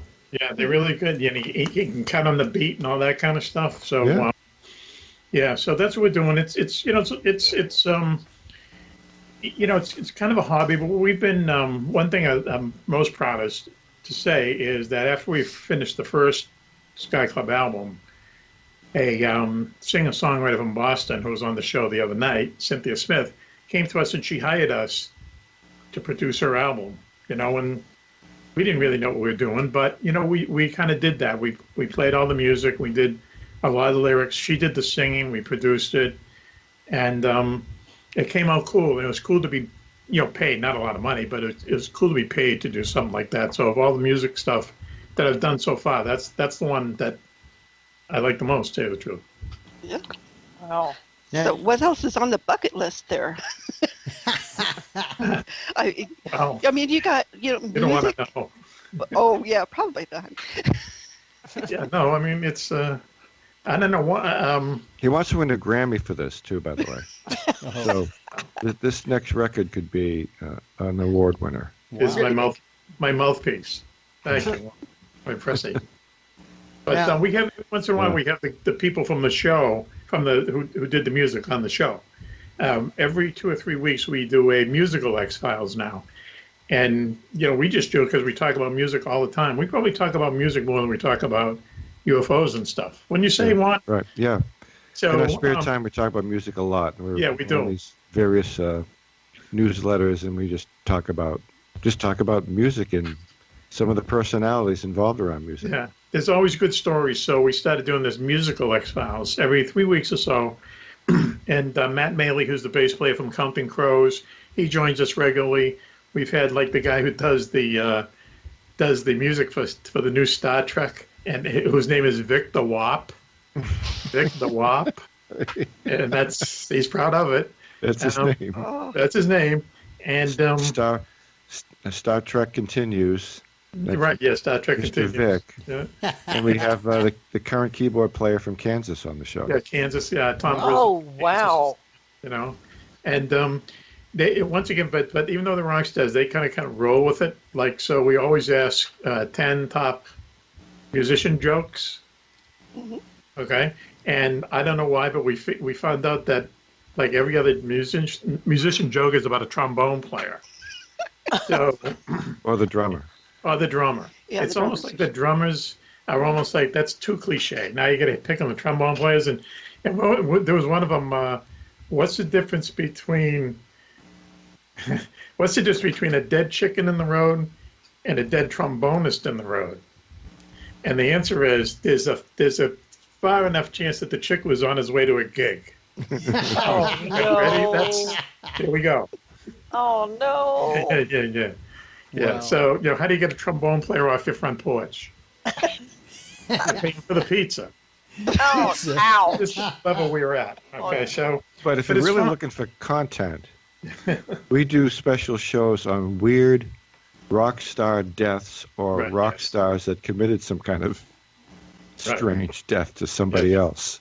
Yeah. Wow. Right. And we research that and have a special guest who is a detective. Oh yeah, Jocko Johnson. Jocko Johnson, who was a very famous New York detective, who wraps his brain around some of our Stuff. Yeah. Yeah. Particularly the Bobby Fuller. Yeah, Bobby Fuller. If you remember that song. Wow. I fought the law and the law won. Right. Right. He was found dead after drinking 5 gallons of gasoline. Wow. Oh my God. 5 gallons of gas. Yeah, in his mother's car. And we went through that. And this is one of the Musical X-Files, where Jocko joined us, and Raven, who's another co-host, she was kind of like the master of ceremonies of it. But we just, that's what happened, and it was a case that just kind of came and went, and but we got into things like what first of all, why? Second of all, why would you drink? Why wouldn't like a half a gallon do? Why would you drink 5 gallons of gasoline? It doesn't make any sense, And then we said, well, maybe they were trying to torch the car and they didn't have, matches or something. Who knows? But yeah, that was one of our Musical X-Files, rock and roll murders. We also have There's so many of them. We also have a comment in chat. They say, "Thank you, Mack and Juan Juan. She's now addicted to Star Trek Continues." Oh yeah. Oh, good. It's really cool. You gotta watch 2 or 3 episodes of it. Basically, it's a YouTube series where they took all the background, all the costumes, everything is exact from the original series, except the actors, and they wrote scripts that bridged the end of the TV show to the beginning of the movies, which had never been done before. And Vic plays Captain Kirk, and I love the guy, but it takes about an episode and a half a year to kind of get him as Kirk, and then he's perfect, and the other people too are good. And then what they're really smart about, he's going to love to unplug them. What they're really smart about is they bring back stars from the old show. Yeah. As cameos. That's I love it. Well, we're not really doing anything. It's entertaining, so just sit and binge watch it. If you like Star Trek, you won't not like it. So. Wow. No, one of your other guests you have on regularly is, I think you call him Bill the Station Manager? Bob the Ghost. About the Ghost. Yeah. The Ghost. So you do have a haunted studio. Yes, we do.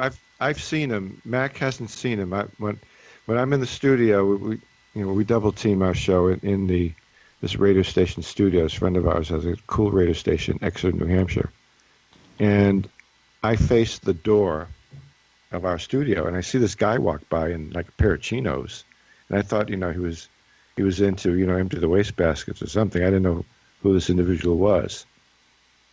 Because we're usually there alone. Yeah, we're by ourselves. We're there at night.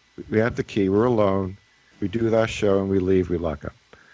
And Mac and I are doing the show, and I see someone. I'm waving to him. We're on the air. I'm waving to the guy. He walks by real quick, and I thought, okay, he's heading for the back door. I hope he locks it on the way out.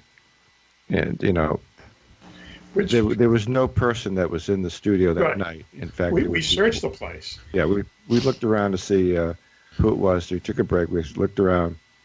There was nobody in there doing anything. No one. And no doors were open. And the thing is that sometimes when you're doing the show, especially early on the show, you'll hear these bells go off in the background.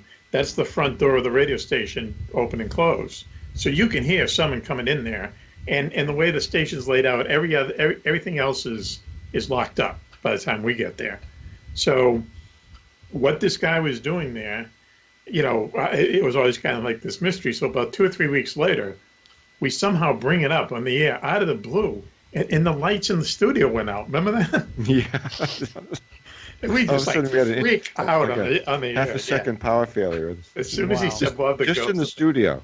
He used to be the engineer of the radio station. Yeah. He used to be the engineer of the radio station for 30 years, lived next door, dropped dead there, and Bob the Ghost. It still comes over ever so often. Wow. Yeah, and you guys claim that neither one of you are really that much of a believer in the paranormal. So how do you explain that? Well, I've seen a ghost maybe a couple of times in my life, and I don't really have time to go into the first time I've seen a ghost. But this Bob the Ghost is probably the most real ghost I've ever seen, because I could have sworn I saw this guy. I mean, in the flesh. Yeah. Yeah. And, many years ago I saw something that was, it could have been construed as a ghost. And why not? But that's about it as far as anything paranormal in my life. Yeah, I think weird things happen, but I don't, I can't buy every story about every paranormal event, because a lot of it, to be truthful, is just BS. Yeah, a lot of it is. Yeah. Oh, I want to do a show. Well, you got anything? Oh, yeah, we got this, blah, blah, blah, and nothing. Yeah. I want to write a book. Yeah. That's where a lot of it starts. Well, now, self-published books, and make up stuff. People buy it. They believe it. They pass it on, and here's the thing, though. Floats the waters, Here's the thing, though. In my house, it's an old house. Nobody died in the house, but the gentleman from Scotland who made knives and lived in this house here in New Hampshire, he got married 3 times, and all his wives died and are buried on the property in a cemetery a little way down the road. Whoa. On our property. So it's kind of weird, but it is what it is in a lot of towns. You have your own family plots, Mm-hmm. But we had my daughter and her spouse here just to stay over for about a year or so, as they were looking for a place in the Netherlands. So they were here chilling out, and then during part of the health situation, they were still here for quite a while. And one of them would come down in the kitchen, and she would see an orb almost every time she was in the kitchen, especially at night. She'd say, "Damn it, I saw an orb," and it's like follows me around in the kitchen. And it's like a spot on the wall, but it's also like in midair. I mean, you got to be kidding. Come on, what were you smoking? I go in that kitchen all the time. My wife and I, nobody else sees any orbs or any light. The kitchen doesn't really face the road, but it's conceivable a headlight could shine in there for a brief moment if somebody's coming up the street. Yeah. But nothing like you would call an orb. And she said, she keeps saying that, that's Lisa I'm talking about, Mac, right? Oh, yeah. Yeah. And she's a straight arrow. She's not she's not out there. Yep. Yeah, she would, if she says something, you believe it. Yeah. Well, now, Mac, you had a story in your book there that I thought was kind of neat, where you were in a movie. Yes, that's right. Yep. How did that get out there, Mac? Well, he's in radio, television, movies, everywhere. I know. I'll tell you the story. But it's funny. So won't you kind of like tell it? Okay, so again, regular listeners to the show hear me refer every once in a while to Lois Lane, who is my wife, right? So that's Superman's squeeze. Well, that's just a coincidence. So, she would. Oh boy, if she ever heard me, she'd really brain me now. But I would say she's photogenic. She's photogenic. Will you agree, Wanley? I agree. Totally agree. Okay. So I've taken many photos of her. But he's got a shrine in his house. Anyway, that's another show. So we saw this thing in the paper saying that they were looking for extras for a John Travolta movie.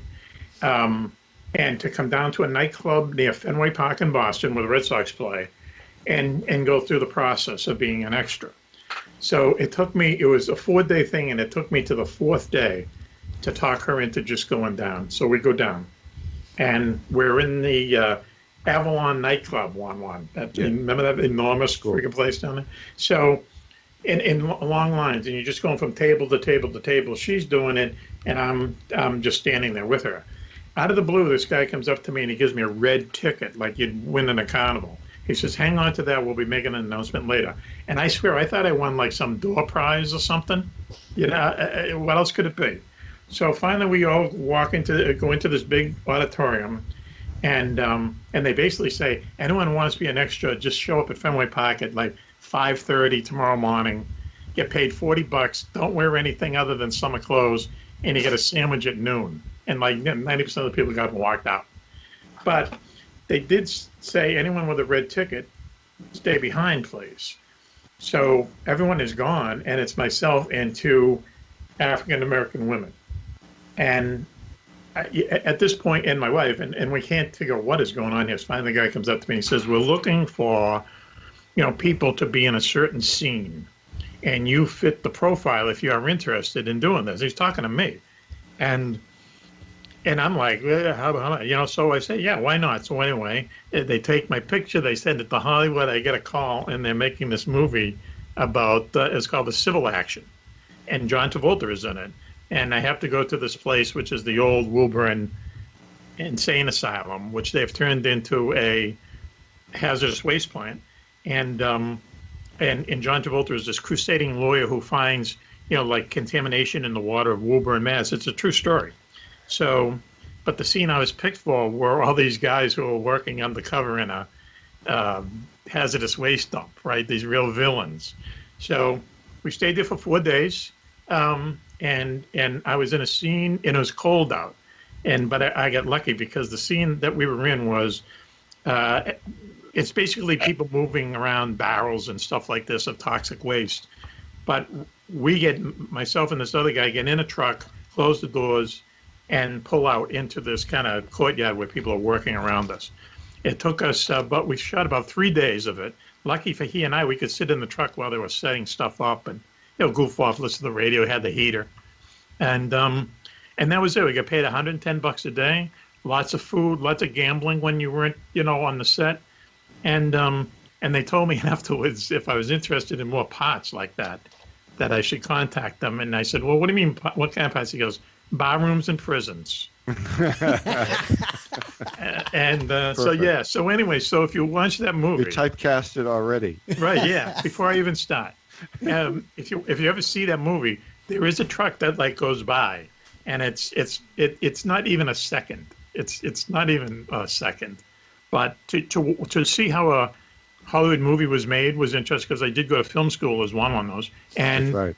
You're a graduate of film school, as a matter of fact. Right, Emerson College, and it was very cool to see it happen. How it happens, and basically what happens is it's like combat. It's like 99% boredom, 1% unbelievable, frantic activity, and that is a lot of hanging around, lots and lots of hanging around. So and they let us sit in the cafeteria. We played cards, and the other thing I'll say about it is the other big surprise to me was John Travolta, because up until then, I just thought he was just another typical Hollywood a-hole, frankly.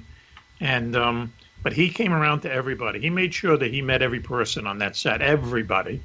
But it wasn't just that, but you would see him around, walking around and stuff like that. And he was approachable. People started bringing in albums and posters and stuff. And he was just very kind of down to earth. He's the last guy in the world that I would think would be like that. But he was, so maybe I was just starstruck, but he seemed to be a good guy. Fantastic. I'd love to have met him. Talk about his performance. And the title of this, what? It's called A Civil Action.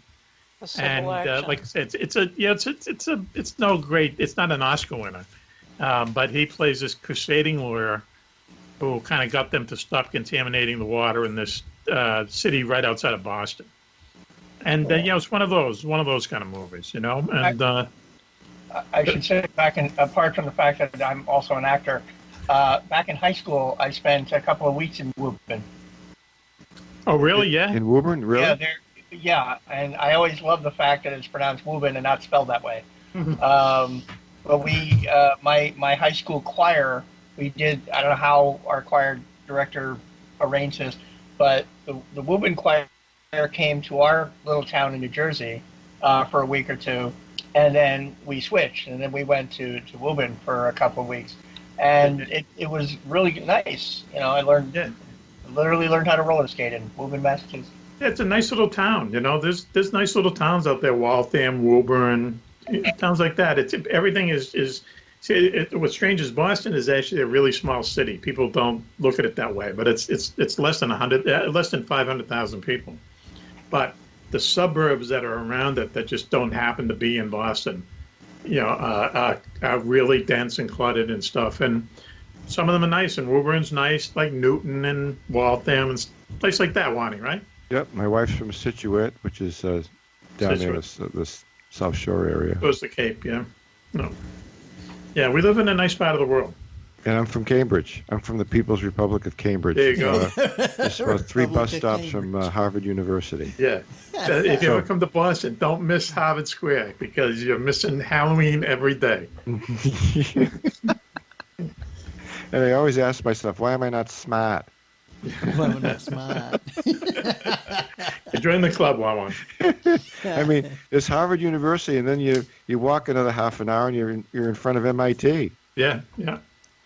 Wow. I mean, it doesn't get any cooler than that. A lot of eggheads. A lot of eggheads there. A lot of eggheads. I used to see Bob Dylan at a local club there called the Club 47, and he did a free concert at the in front of Harvard University at like their I almost said lawn. waiting on tables.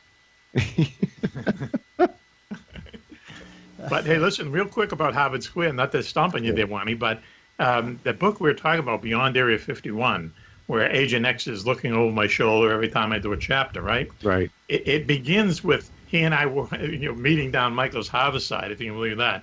And then it ends with us drinking at that bar that's around the corner from the Orson Welles Theater there in Cambridge. I forget the name. And and I'm asking him, well, you've read the manuscript. What do you think? And he says, yeah, this is good, this is good, this is good. And so then I said to him, okay, because this is what he used to do. I said, if you're going to hide something, what's the best place to hide it? Because this entire book is about hiding stuff, keeping stuff hidden, and then, kind of faking other people to think what you got hidden there isn't really what's hidden there, that kind of stuff. And he said, and so we go out of the bar, and we start walking, and we wind up in Harvard Yard, literally Harvard Yard. First time I've ever been there, and I'm sure the last time too. And all the eggheads are around. It looks just like a movie. Right. And we sit down. Hasn't changed a bit. It hasn't changed a bit. And we sit down, and I ask him that question, and he just kind of looked around, and he goes, here. This is where you hide stuff, in plain sight. In plain sight. Exactly. Yep. You'd be surprised. Yep. Because everybody's looking for something that's hidden. Yes. Yeah. Yeah. That's the whole They're looking for the mystery clue. Yeah. Yeah. It's right there in front of you.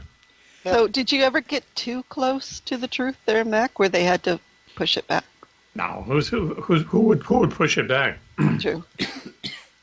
Yeah. There's no one out there pushing back people like me. There's no one out there pushing back anybody. Believe me. Okay. Really? Hey, Okay. Mac, you want to talk about the guest on the show that we met at the local pub, and she was from China and was visiting her daughter. Her daughter, who was going to Phillips Exeter Academy, very prestigious. I don't know. This is a very strange story. I don't know if this is. Is it ready for prime time? No, sure, do it. Oh my God. Okay. We got 15 minutes. Oh, okay. All right. Well, I'll really make the elevator pitch. We are known to go out and have a couple of beers after the show, and luckily where the radio station is, we have 4 or 5 different places to pick from. And this one night we were actually going back to Newport, and at the last minute we decided, let's just go down the street to this place called the Thirsty Moose. And it's exactly what you think it is, old wood and stuff, and so we get to know the we can say we can get to know the help behind the bar. I think that would be, and so we'd go down there. We're kind of like regulars in a way. So we went down this one night, and we're sitting on the bar, and there's one seat left. The place is crowded. There's one seat left right next to me, and we're watching some game or something. And all of a sudden, there's this small, beautiful Asian woman sitting beside me, and it's like she just appeared. And it's like, oh my God, what's she? And she's leaning over and she's asking me what kind of beer I'm drinking. I'm like, where did she come from? Right, she's really engaging a conversation with us right away. Off the bat. Yeah. I thought she worked for the bar or something. And she had a flight. It was the first time I'd ever seen a flight of beers. It's like 7 little beers. And yeah, she's drinking that, and we're drinking. Like a craft beer sampler, and she's sampling each one of them and talking about them. So we get to be friends. Okay, we get to be friends, I think is right, and we invite her on the show. And she's a doctorate in economics and a doctorate in like biosystems or something. She's from China, and her husband is a multimillionaire in China, and her daughter is at Exeter Academy, which is the same town, Exeter, New Hampshire, where the radio station is. And Exeter Academy is like the stepping stone to Harvard and Yale and stuff. It's a very finishing school or whatever. Dan Brown taught English there. Dan Brown, Juan's best friend. And personal friends of Dan Brown. So we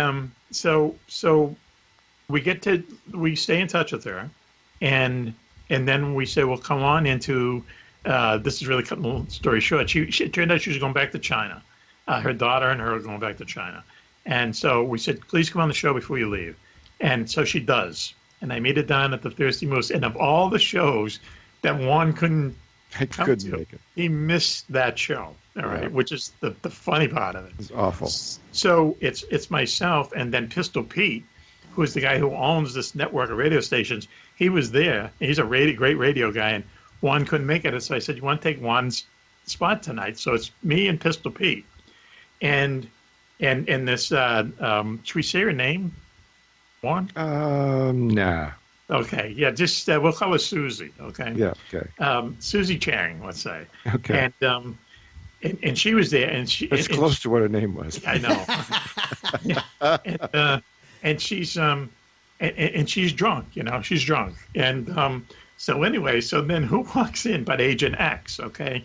Now, Agent X knows about her because we've told her about him and her to him. So at some point along the line, he suspected by the questions she asked us the first night that she might be one of these people who are semi-employed or very loyal to the Chinese government who just... kind of sidled up to Americans and asked what's going on, what do they like, and stuff like that. And she did ask us a lot of questions that night. And X, and then later Coco, of course, they said, did they ask you this? Did they ask you that? And it turned out that she did. So, so we got this idea in our head now that she's a Chinese spy, right? So, of course, we want her on the show. So she's in the studio drunk, and X walks in, and X still has...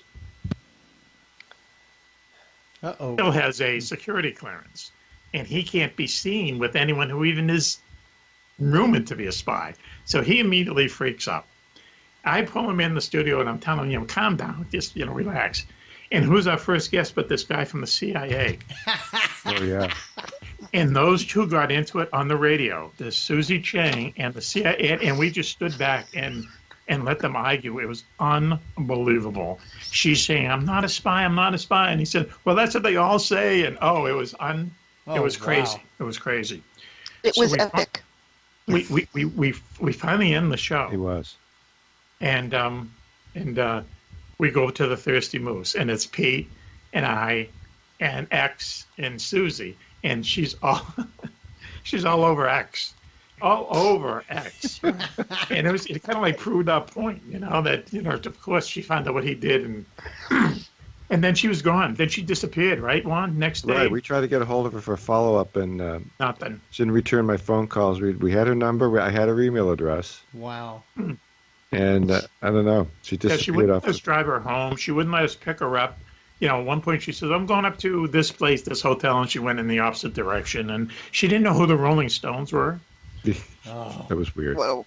Yeah, there was some things she didn't know, which was odd. But she asked us what we thought of Reagan, and stuff like that. And why don't Americans like to vote? And so she might have been a lower level spy if she was anything like that. Because I tell you what, I'm glad she was talking to you more than talking to me. Because if she was talking to me. You know the old line from the movie, we got ways to make you talk. And I go, all you got to do is give me a cup of coffee. And I'm just talking all night long. I've been talking about my Navy career is my biggie for me. It's like my Navy career, my computer career. Yeah. It's like, I worked on the MX missile peacekeeper project, and I did this and that. I'd be all over the place. Folks, Wow. let me explain what Newport, Rhode Island is if you don't know. Newport, Rhode Island is where they throw out the 1%ers because they don't have enough money. These are the people who have unbelievable mansions. The old money is in Newport, Rhode Island, in yachts the size of ocean liners. Wow. Juan spent his time, a good part of time in the Navy, in Newport, Rhode Island, splicing movies together. Right, Juan? That's right. Oh, goodness. There you Waiting go. for my With ship this to come file. back from the Med, I'm splicing movies together in the motion picture projection lending library area.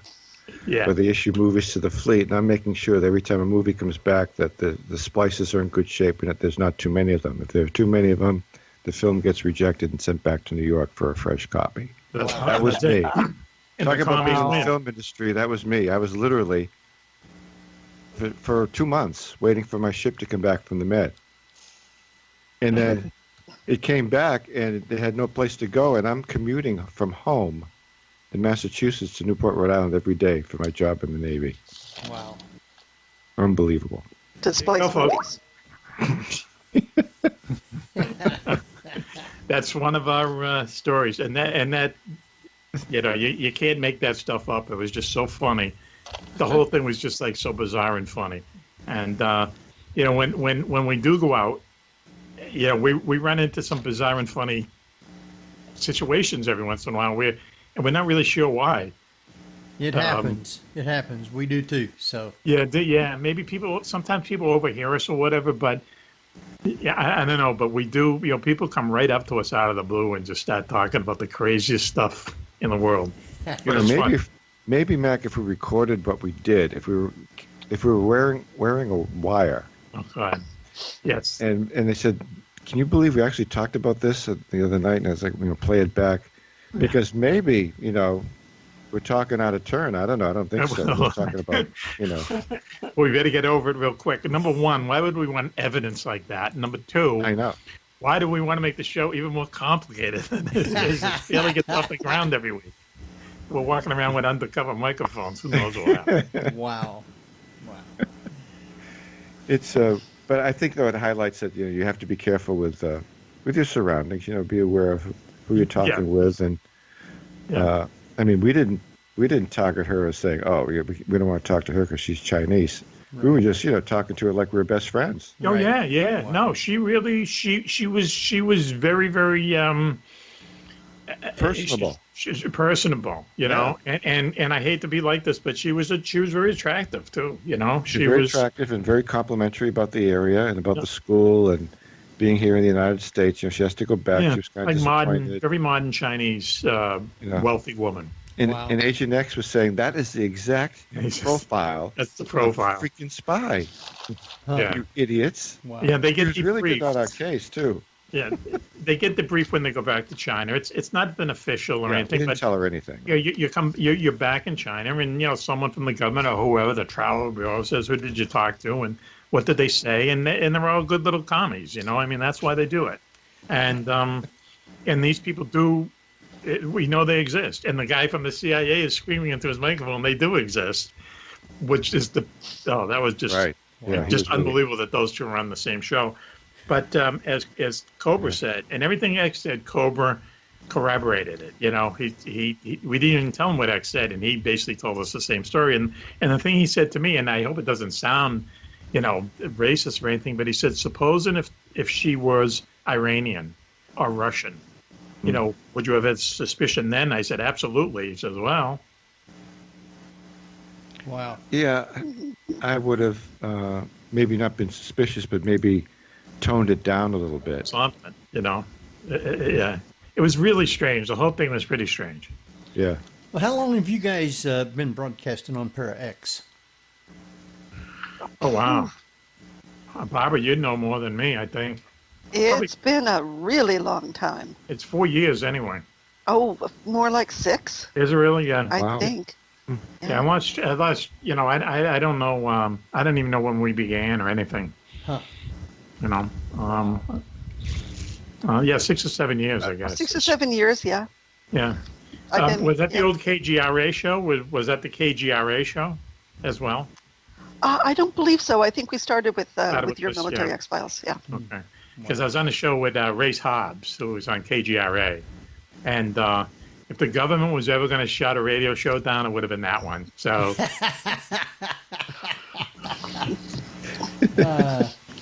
Well, guys, our time is running right on by, and wow. I want to thank you guys and everything for taking time to be with us tonight. Welcome.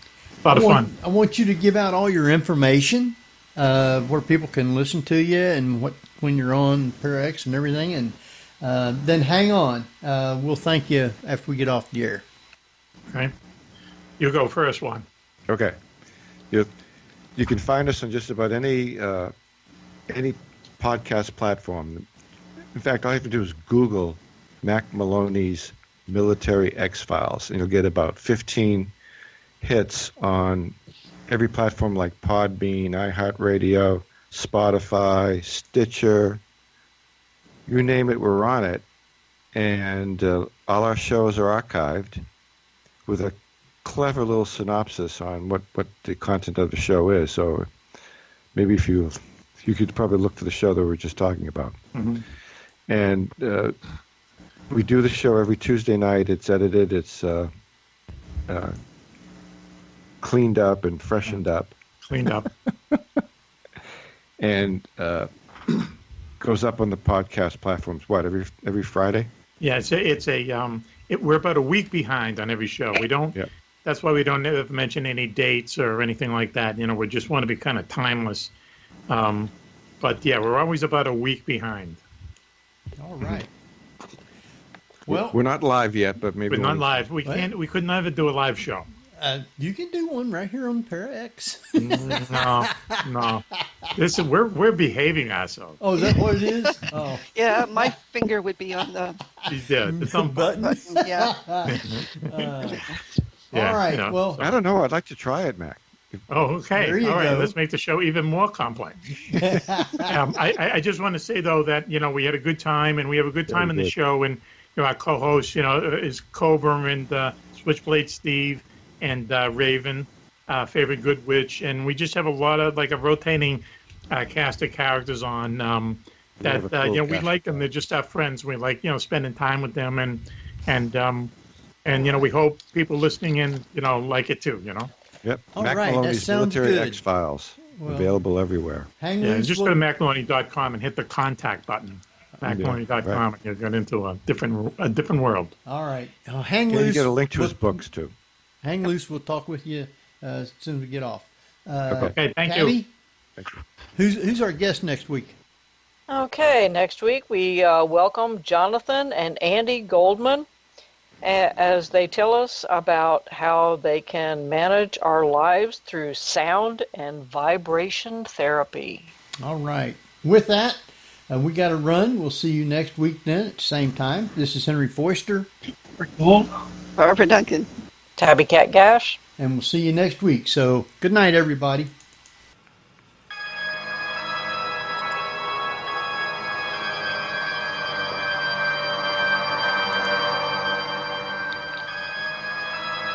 You've been listening to the Paranormal View on the ParaX Radio Network.